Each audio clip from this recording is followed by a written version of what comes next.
Je vais à la NPE tous les jours, je vais au boîte d'intérim tous les jours, encore ce matin j'y étais. Jamais entendu parler de ça, c'est bête. Parce que ça intéresserait beaucoup de gens, je suis sûr. Le métier du tourisme, c'est vaste quand même. Il y a billetterie, il y a agent de comptoir, il y a agent d'escale dans les avions, dans les trains, il y a les bagagistes aussi.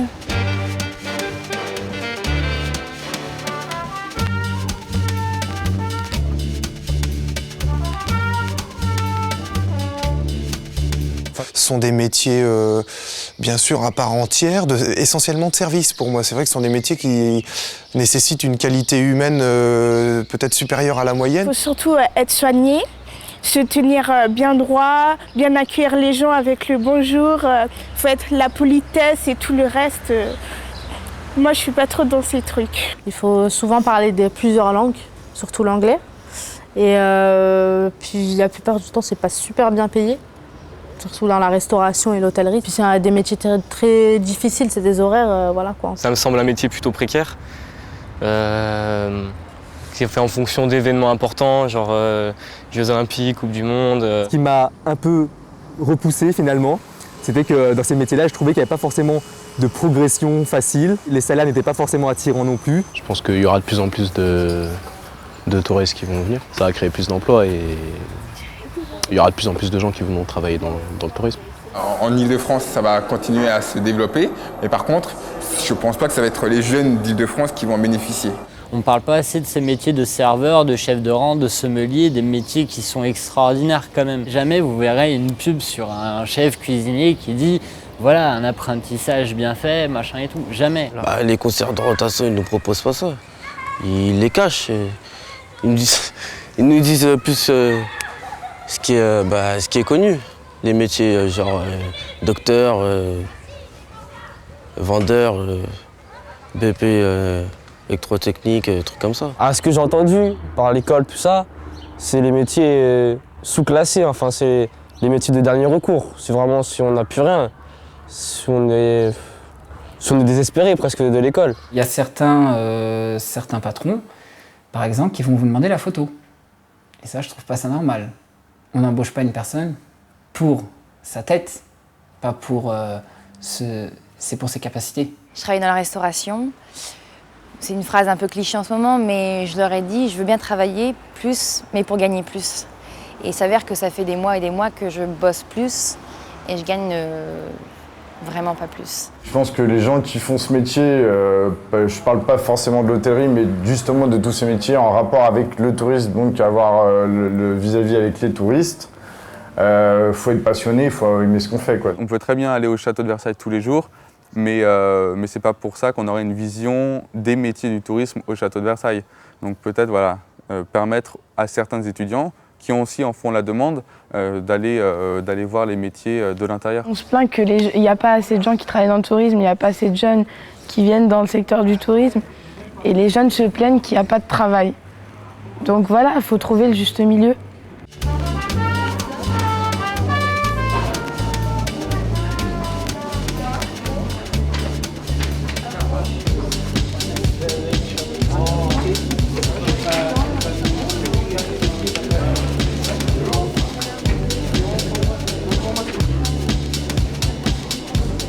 On est la région du monde la plus visitée. C'est une chance formidable. On accueille le monde entier et nous-mêmes, on n'a qu'à se regarder, on est le monde entier. Donc c'est un potentiel formidable. En même temps, de l'autre côté, il y a des employeurs qui cherchent des salariés et qui n'en trouvent pas. Il y a bien quelque chose qui ne va pas. Donc ce qui m'intéresse de comprendre, c'est pour ça qu'a lieu cette rencontre, c'est qu'est-ce qui ne va pas, mais encore beaucoup plus important, qu'est-ce qu'il faut faire pour que ça change? Donc, on est venu pour construire des réponses ensemble. C'est une grande ambition. Et je compte sur vous. Par rapport au métier du tourisme et à la communication, le problème, c'est que, oui, on sait que c'est l'hôtellerie, la restauration, ça ne se limite pas à ça, mais justement, on ne sait pas en fait à quoi vraiment, dans quoi on peut toucher, enfin, dans quoi on peut s'orienter. Moi, par exemple, j'aimerais bien savoir... qu'est-ce que je pourrais faire pour être dans la collectivité locale, la promotion du patrimoine? Et c'est tout ça qu'on ne sait pas. Moi, j'étais d'accord avec une certaine personne qui disait qu'il y avait un vrai problème de communication entre les entreprises qui s'occupent des métiers du tourisme et les jeunes, en fait. On entend métier du tourisme, mais on n'a aucune idée de quels sont les métiers, en fait. Quand on pense au métier du tourisme, on pense directement à l'aéroport, hôtesse de l'air, on pense directement à ces choses-là, c'est beaucoup plus large. On n'en parle pas assez et ce qu'il faudrait, c'est vraiment les valoriser et les mettre en avant et pouvoir vraiment dire comment on peut s'épanouir. J'ai été une formation scientifique et pour moi, tout ce qui était tourisme, c'était plutôt tout de suite restauration, hôtellerie. Et c'est vrai que pour moi, j'avais pas ce déclic de me dire je pourrais faire carrière dans le tourisme. Et suite à un échec scolaire, je me suis tourné vers le tourisme. Et au début, c'est vrai que j'avais honte de dire que j'étais en mention complémentaire à Accueil Réception, que j'étais réceptionniste à l'Holiday Inn. Mais c'est vrai que ma mentalité a changé et je me suis dit que oui, grâce à Disney, que j'ai pu trouver, il n'y a pas que le métier de réceptionniste. Je voyais quelqu'un qui disait oui, l'important, dans le reportage, l'important c'est de gagner sa vie. Moi je pense que l'important c'est de faire quelque chose qu'on aime, principalement, parce que si on passe 10 heures de sa journée à faire quelque chose qu'on n'aime pas pour une bonne paye, moi je trouve que ça vaut pas le coup. L'hôtellerie c'est un domaine qui est exceptionnel, nous on est dans l'hôtellerie, c'est vraiment un domaine passionnant. J'entendais tout à l'heure tourisme égale voyage, oui, tourisme égale voyage. Nous, grâce à l'hôtellerie, on a réussi à faire énormément de voyages. Laura est partie au Cambodge, je suis partie au Danemark, en Norvège, aux États-Unis, on a qui sont partis en Chine. Moi, je suis arrivé en cuisine tout à fait par hasard, et c'est un métier passionnant. Et en temps de crise, soyons pragmatiques et engageons-nous dans des métiers porteurs où il y a de l'emploi. Et c'est comme ça qu'on réussira. Moi, en l'occurrence, quand j'ai voulu reprendre mes études, parce que je voulais travailler dans le tourisme, je ne savais pas exactement quoi, parce que je ne connaissais pas, j'ai cherché au CIO, dans les biges, etc. J'ai vu qu'on me proposait guide, j'ai vu qu'on me proposait l'accueil, mais voilà, j'ai pas vu grand-chose. Alors j'ai frappé aux portes, j'ai essayé de rencontrer des gens, j'ai un peu harcelé certaines personnes, et on m'a reçue. Et c'est seulement comme ça que j'ai pu avoir l'idée réelle de certains métiers du tourisme, en fait. Je suis étudiante en BTS Vente et Production Touristique. Beaucoup de gens ne savent pas à quoi on est formé. Et donc c'est très important d'en parler parce que les conseillères d'orientation générale ne savent pas du tout ce que c'est. Et donc moi j'ai fait des interventions dans des classes de terminale pour expliquer ce que c'était parce qu'il n'y a rien de mieux que l'expérience d'un étudiant qui est dans la formation. Quand on parle de tourisme, on voit l'accueil, on voit les gens qui nous accueillent, qui nous dirigent, etc. On voit le voyage, on voit toutes ces choses-là. Mais par rapport au commercial, ça reste mystérieux. Comme quelqu'un l'a très bien dit, il n'y a aucune publicité, rien, quoi que ce soit dans le métro, à la télévision. Ce qu'il faudrait, c'est montrer des personnes qui ont très bien réussi, comme d'autres qui ont réussi selon eux parce qu'ils font vraiment quelque chose qui leur plaise. Et indiquer aux personnes comment faire pour arriver commercial, pour faire du marketing, pour faire quoi que ce soit, parce que finalement, le métier de l'hôtellerie, restauration, tourisme reprend un peu tout ce qu'on peut trouver dans le commerce et autre chose du genre. Nous sommes environ 850 salariés à temps plein au château de Versailles. Nous avons une palette très très large qui va des métiers d'accueil que nous retrouverions chez l'ensemble des professionnels d'hôtellerie, de restauration, de services, de transport, etc. Jusque en préambule à des métiers de conception, de circuits de visite, d'accompagnement du visiteur, d'offres culturelles, des métiers de communication, des métiers de promotion. On a des jardins avec des métiers de fontainiers, des métiers d'art, des métiers de restauration. Donc tout corps de métier très différent. Donc le monde du tourisme, il ne faut pas le limiter simplement à la fonction d'accueil. Moi, personnellement, je suis très intéressée par les métiers du tourisme. J'aime ça et voilà, j'aime le relationnel, le contact avec les gens. J'ai postulé à plusieurs postes sans avoir une grande expérience dans tout ce qui est l'accueil et tout.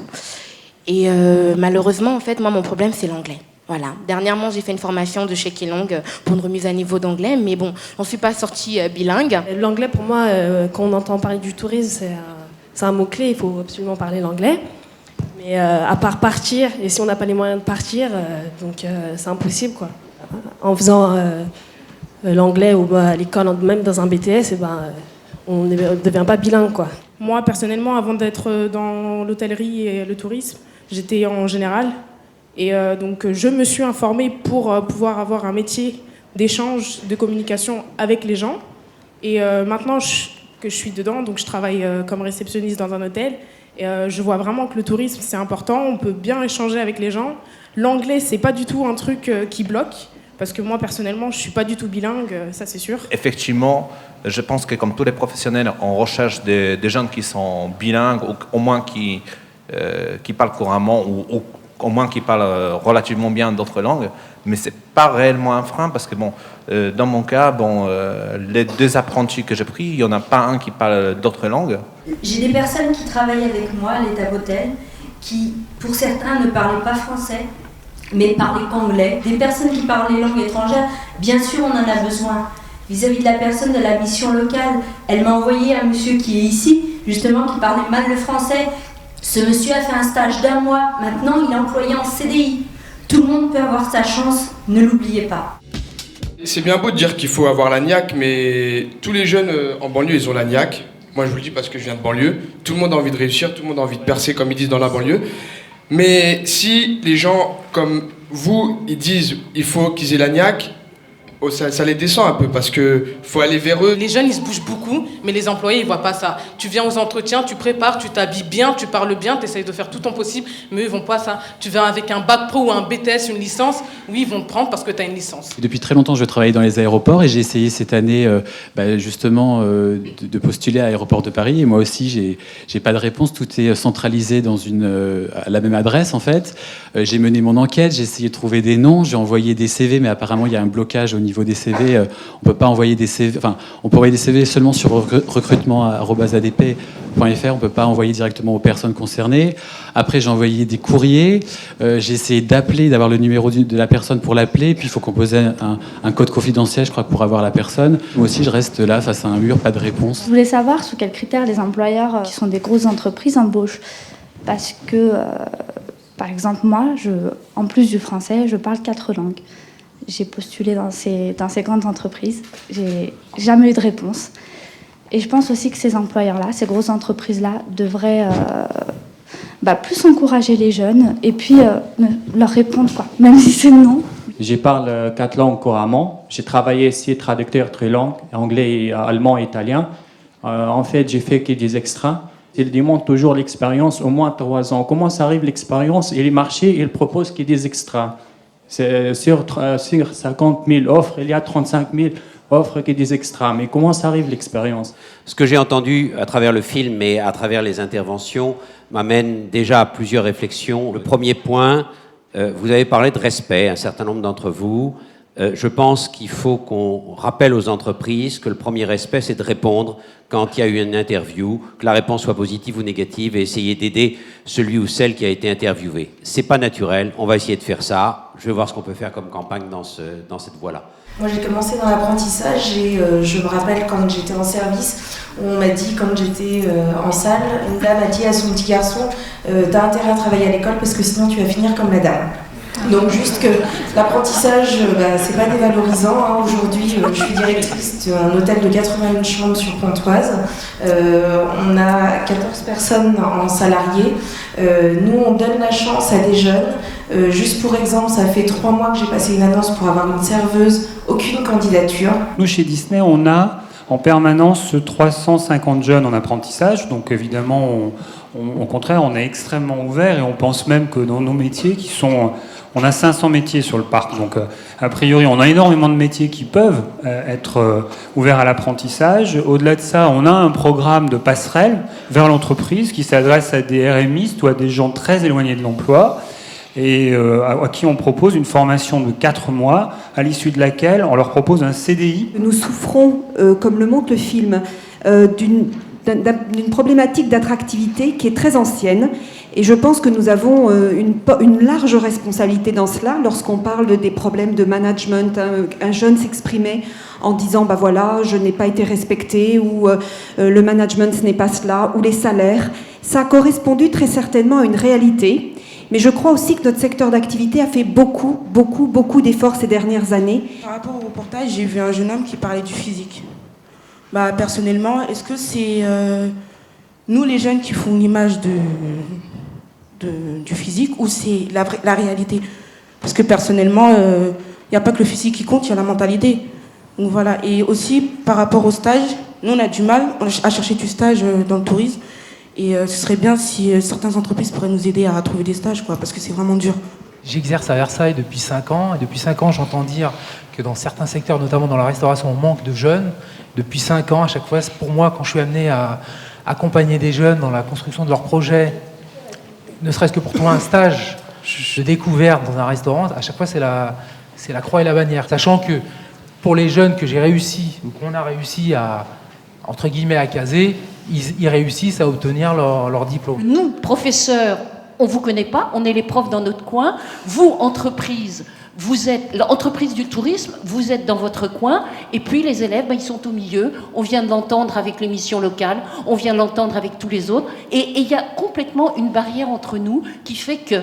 Alors moi, je voulais vous proposer un partenariat avec le lycée Prévert. Vous aurez plein d'élèves à votre disposition.